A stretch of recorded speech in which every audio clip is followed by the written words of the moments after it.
What's up, good people? This is Walt with Wout Podcast. I got a special guest today, and I appreciate her coming on. She's gonna tell me some things of advice, and I'm allowed to introduce herself, and we'll get into it from there. I am Michelle Tarango.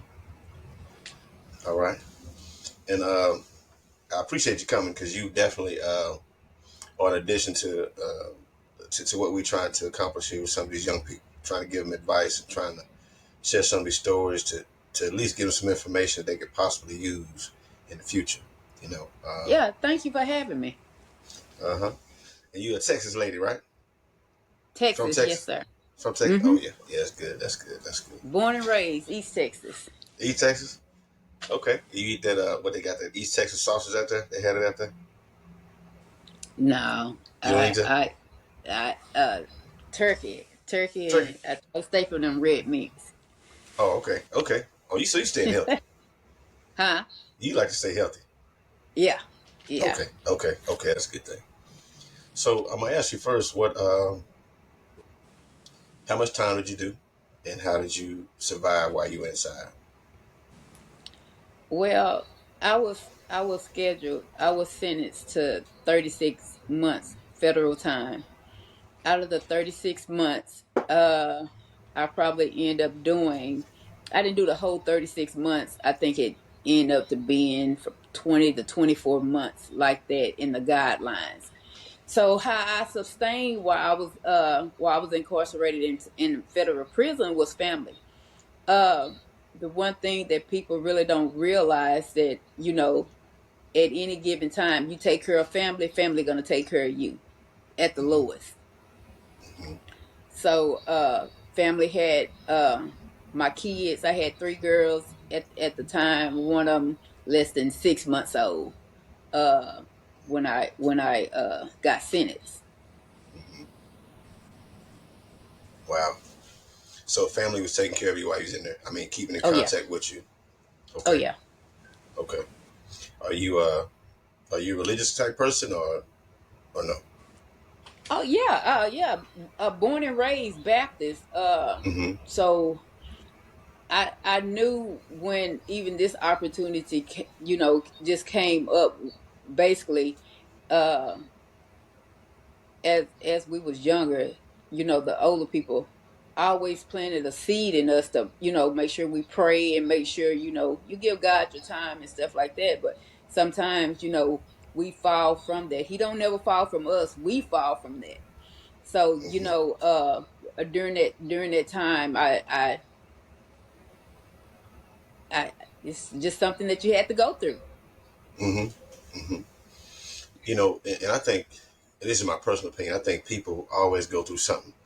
You know, sometimes we unconsciously put things ahead of God, not realizing we're doing it. It could be a family, Right.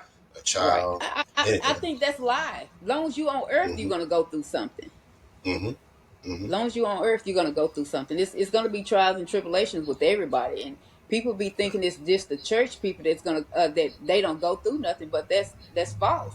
Everybody gonna go through something. At times he's gonna see who you gonna call on and stuff like that. But other than that, all of us gonna have to go through something and be accountable for the things that we have done. That's right.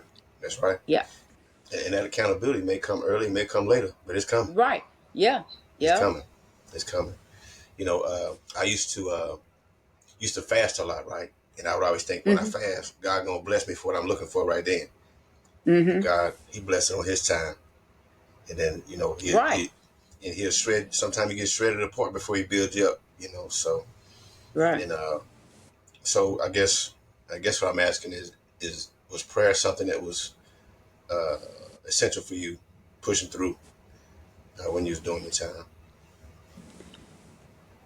Yeah, prayer have always, even at my lowest time, prayer have always been it was instilled in me, but it just made me realize that I had to even really just get in contact with myself, because like I say, God never leaves us.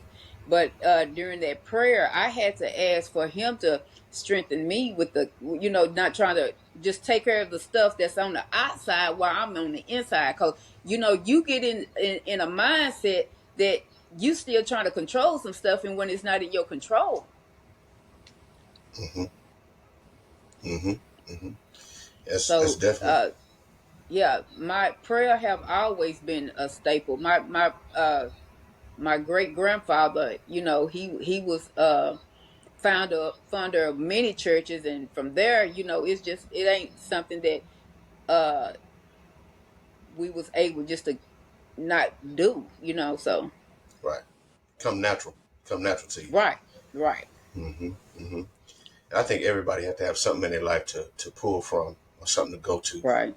to deal with life because life gonna life. You know. Right, right. Uh, It's something that's gonna always gonna have to happen to pull you back to your roots, to the mm-hmm. things that you already know that it wasn't right. So it's just like, and sometimes I just thank God that it wasn't death that came before this. The time that I had to serve. Right. Right. So some people don't know the difference between Fed time and state time. Can you tell some of the biggest differences between state pen and federal pen? Well, I couldn't tell you anything about the state. When I Okay. I went in completely feds. Mm-hmm. I ain't never been in a jail cell or anything like that. So when I first it was strictly feds, and so Mm-hmm. the feds, I can tell you, they fed us really good. Honestly, it was just like a mini vacation where I was at. I was at a camp, Oh. and and we didn't have like locks on our doors or anything like that. It was open free, and we would just go. It was a time that you can't just be on the grounds, but yet and still, it was a hotel room with bunks in it. To be honest, it was an Oh. old hotel room. Really? It wasn't like a jail cell. Uh-uh. Mm-mm. Oh Mm-mm. I was wow. at the camp.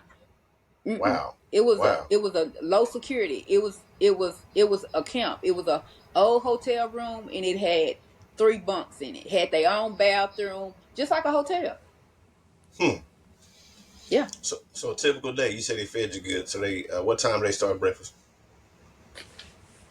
They start breakfast. We still get 3 meals. We got 3 meals a day. And if I tell you anything, like, you go through these the lunch hall, you would think you at a buffet. You would think you at a Wow. breakfast buffet. 4th of July, we had steak, lobster, shrimp, baked potato. It was just like you Wow. was at uh just at a buffet or something. A high end at that. Wow. Wow. Wow.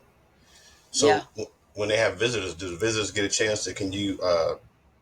How did visitation go? I don't know how they do that. Well, visitation, it was still a process that they would have to go through visitation, but it wasn't like a real strict visitation, because on family day we could be all out. Only thing we was that we weren't going back to our rooms or anything like that, but pictures, like holidays, they could come in and we having lunch and stuff together and stuff like that. So it wasn't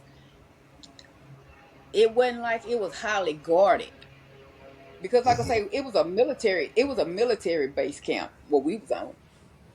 Okay. Okay. So I never yeah. knew that. Never knew that.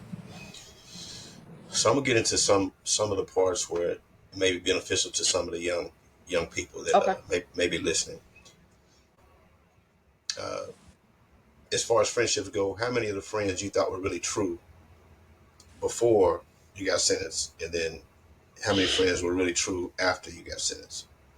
Okay. So, according to friends, I have always had, at the highest, maybe three best girlfriends. All the Mm-hmm. other friends I have ever been associated with have been guys, right? Mm-hmm. So it was a thing that, at that time, you never know, when the older people, like, used to tell you everybody ain't your friend, Right. but you need to I everybody not your friend. They might be your associates, but they're not your Right. friend. And during that time, you know I just see it as this: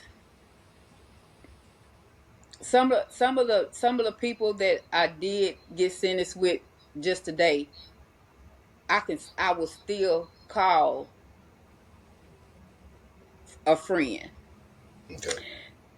I can't just say, because I don't know what they was going through at that time. The association. It's just certain things that that has limited the friendship. Yeah, it's trust issues and stuff like that. But other than that, it ain't nobody that I can't talk to, because Mm-hmm. everybody at the end, we all have to have be forgiven Mm-hmm. at Mm-hmm. some point in time in life. And so if when you don't forgive, you're gonna continue to stretch that scab and bleed on your rest of your relationship. Mm-hmm. Mm-hmm. I like that analogy. Mm. Yeah. Yeah, that's definitely true.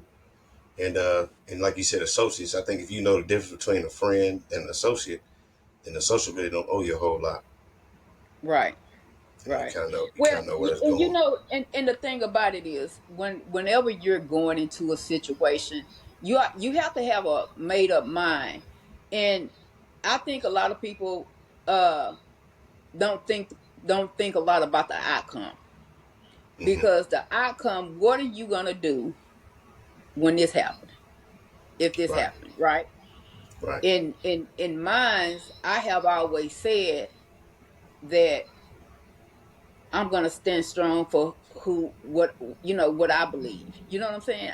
It's just like, if you cannot get me to say something out the way, I never forget. I'm gonna bring up this here. I never forget. I was in a interrogation room, and they when they interrogate you, they be uh throwing up your family. You ain't gonna never get to see your kids. This is just what they do. Right. Well, what you can tell me. And I'm looking like, and I told them, this is why they didn't, after this time, they never did say anything else to me. I was like, so if you done did all this your investigation that you said that you done, you don't need me. I say, because you are getting paid to do this. So you gonna have to put in work if you don't, because I ain't got nothing to tell you. From that day, from that first day, Right. they when I was even in front of the judge, they was like, well, did you give her the opportunity? I said, oh no, we already knew. And you did, but you got to stand. I don't care what it is. I still can come back to my hometown, and can't nobody never just say anything out the way, Mm-hmm. Mm-hmm. because I did what I have to do, and it wasn't to turn nobody down. Right. And that's I respect that for sure. And it's funny. I don't know if I ever told you, but now I'm a 30-year retired police detective and all that. So I know you're very intelligent, because this is one thing that people don't realize is when the police talk to you, if they already got something, they ain't talk to you. They don't ask questions. If they don't Right. have it, Yeah. if they don't Yeah. have it, they asking questions because they looking for something else. Mm-hmm. When they Mm-hmm. got it, they ain't asking nothing. Oh yeah. Yeah. Yeah, yeah, So yeah, yeah. You're very yeah. intelligent, very intelligent. So, what advice would you give to the young people out there? They may not know anything that's positive that could be helpful to them coming up. The things that I would tell young people is that you are your own outcome, meaning that who you associate yourself with. If you already know there's something going on, this is going to be your outcome. You can't think that you're not going to get stained on because of what they're doing, because you're guilty by association. Mm-hmm. So you be careful. I mean, in your least thing, if you get a feeling, or you just trying to be around people because of their reputation, just be real careful with that. Mm-hmm. Mm-hmm. Do you think sometimes, like, even for young men now, they got access, young men and women, they got access to internet, Snapchat, all this other stuff. The, I guess, the fantasy is very appealing to a lot of people. That fantasy, that Hmm. life, that Hmm. you know, and the way certain people look. You know, some handsome guys, some pretty girls. Some people get caught up in that kind of thing, not realizing what's really behind them people. You know. Oh yeah. Oh yeah. You know, and the thing about it now, this is the sad part about it, because of all the all the what it looked like, what it because you're not looking at the you probably looking at the part, the money of it, the fast money, but you also got to look at, even think about what what's the next, because usually anybody that's in it just for the money, they gonna keep doing it just for the money, just for the money, and they got to, you got to think that this can't last forever. It can't Mm-hmm. last forever. and Mm-hmm. and and it's to the point where even the TV shows make it good. We used to have modest TV shows. Yeah. We Yeah. having all these TV shows that, and you do so much on TikTok, YouTube, and Right. and your mindset got to be more than how to get the quick money. Mm-hmm. Mm-hmm. You know, and you said something earlier that's really, really important that I want people to realize too. When you was doing your time, it was family. Mm-hmm. It was family. And to me, Right. I got Right. I got a big family, but to me, just because we blood don't necessarily make you family. It's how you treat me and how we Right. treat Right. each other. You know. Right. So. I think at the end of the day, it's all over. It's about, it ain't it's about being respectful to others. If you, because you don't never know your situation. Mm-hmm. You don't never plan like, oh, this is what's gonna happen. It might happen, but Mm-hmm. you don't never know. You, like I say, if it's something that you can do, you can take care of those that take care of you. You be respectful. Be careful with the words that you say, because when people, you hear people say, I don't need you, then you calling, so I Right. wouldn't, I never was born to be no disrespectful child anyway, but yet Mm-hmm. and still, long as I had it, my mama had it, my girls, so it wasn't nothing about me just being all wrapped up, because even in this here case, I was probably out of it a couple of years, Mm-hmm. and it still, when that one domino fall, all of them fall. It ain't, Yeah. it sometimes you can't avoid it. Mm-hmm. Mm-hmm. But just a But matter yeah, of just knowing. family is when you got kids, you got to have somebody that you can depend on with them, that you can trust, and that ain't got animosity against you, or what, or talking down about, you know, even around the kids to you, about you at least. Right. Right. Right. You know, I've interviewed a lot of people, but listen to you, got more heart than a lot of a lot of dudes I talk to. They put it like that, but some of them get to running and hollering. I'm like, man, what are you doing? Yeah, yeah, they and Yeah. it Yeah. did. I mean, it happens. You can't say it. I can't. I would No. never say it don't happen, because it happened. But that Right. ain't that ain't what I want to just keep absorbing up. It happened. It Right. happened. It happened. But you know what I'm saying. You set yourself free when you can say, yeah, this happened. I don't forgave y'all. Look, the best wishes to you. I still wouldn't wish nothing bad on Right. them. But I don't need for you to be around me, because the main thing about it is, and you reposition your focus. You can't. I don't even have to be doing nothing, but I sit back. I don't pay attention to what you say. I pay attention to how you say it and your movement. Because if you move funny, I tell my girls in a minute, that ain't your Yeah. friend. Yeah. That ain't your friend. Mm-hmm. And it's just to the point is that they appreciate me, because I can tell them the movements before anything even happened. Mm-hmm. Mm-hmm. Because I know if they really real, words won't change with nobody, how nobody move around you. They That's can't right. get mad because they don't ask for the truth, and you gave it to them, and now they all mad at you because you told them what they was asking for. So if you Right. can't be real, if you want my advice, I tell them in a minute. No, you really don't want my advice. I mean, Mm-hmm. let's don't ask for that. Right. So yeah, Right. Your words got to match your action. Yeah, yeah. Mm-hmm. Yeah. So I know you got some businesses down there. I think you got more than one business down there. So you're successful. So how hard was it to rebuild, and did it take you a long time to rebuild? So I'm gonna say this here. I want to encourage somebody. If you have an opportunity to do a trade while you're locked up, do it. Do a trade. Mm-hmm. Have something already plan your next move before it even comes, because you already once ahead of the game. Mm-hmm. So even though I didn't do it, so after I did have after I got released to a halfway house, and what I did do is afterwards I got with this oh, it was like a look, and they don't even have it now, and I just hate that they did, because that they did away with it, because it gave everybody opportunity, and what they do is they'll give you so much money to go to school.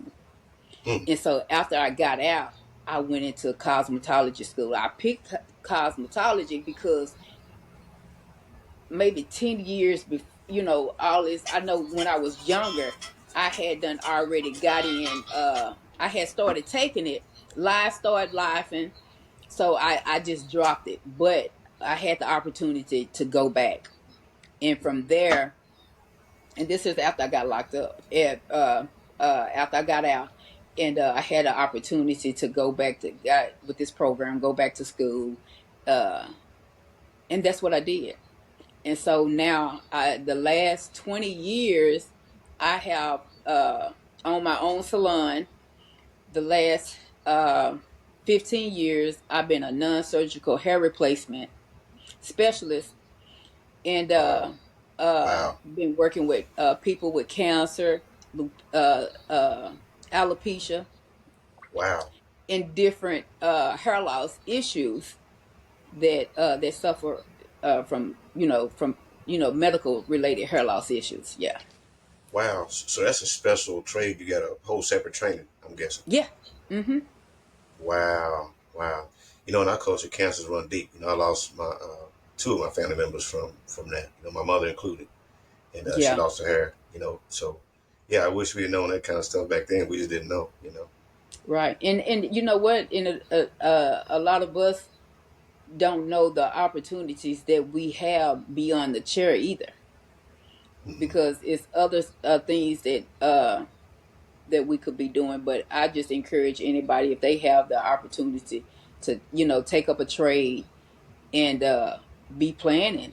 Even if something that you don't know if you like, you want to even do, get into it, because if it's Right. free, if it's something free that they offer, take it up. Yeah. Yeah. There's more tools in your toolbox. Right, yeah. Wow. Wow. But I'm not gonna take up much of your time. I know you're a busy lady, and I appreciate you so much for taking the time to spread some of this information to some of the young people. And I'll definitely be reaching out to you again for something we can do. We come down there and show out for you at the shop. We'll do something for you sooner or later. Come to East Texas ain't that far. Uh, Right. Anything else you want to say? Anything at all? Feel free. Okay, yeah, let me just put some encouraging words to anybody that's basically listening. you know Life is not promised to us. Ain't nothing promised to us. You have the opportunity. Uh, make sure, if you wanted to be committed to somebody, make sure it be God. Be committed to God, and even though He don't, I don't care what you do. I don't care what you do. He don't never leave us. We step from Him. But the most important thing that you can do is let the Lord be your King of Kings and Lord of Lords, and let Him direct your path, and be committed to Him like you was to anything else that you don't know about at all. other people you don't know about until something happens. But the Lord, Right. He will always be on your side. Absolutely. Absolutely. Yeah. And that's a wonderful message. Wonderful message. I appreciate you so much. So much. Yes, sir. So I'll be talking to you again soon. I appreciate you. Okay. Thank you. Bye bye. Thank you. Bye bye.